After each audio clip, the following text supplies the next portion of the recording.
We got T5 fifth reverse. T5 3/4 slider. Real quick.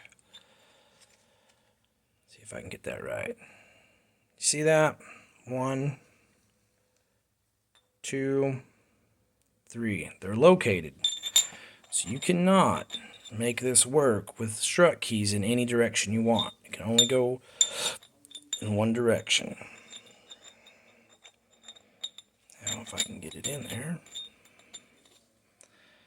When you pull down, you can see, there she is. The fifth reverse is not that way. You can put that sucker any direction you want, as long as you have the hub and slider facing the correct direction. The 5 reverse strut keys flat, right? No wings. 3/4 has the wings.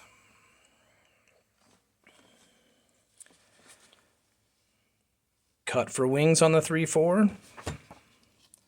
Not cut for wings on the fifth reverse. They physically cannot go in. So we're going to build one real quick. There's been a little bit of talk about that.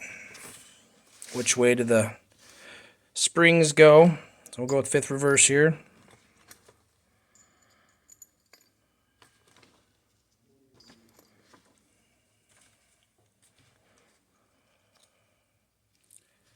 So it's 1 at the straight o'clock opening here. 12 o'clock opening, that is, sorry. Okay, whoa. Now flip it 180. Do the same.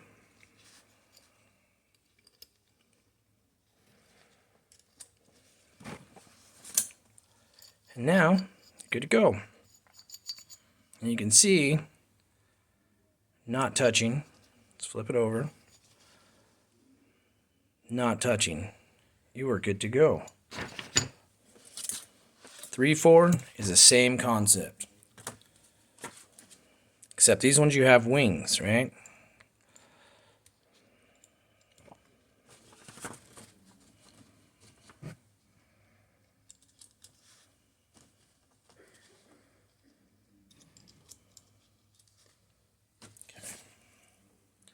So as you can see, this might be a little tough. This tail's got a little curve that goes in.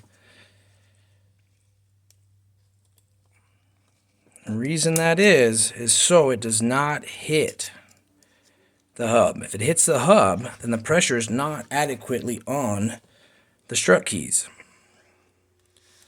So then in turn, your part is not actuating 100%.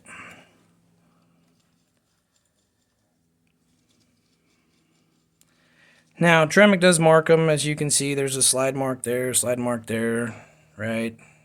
If you want to go back that way, you can. It doesn't have to be that way.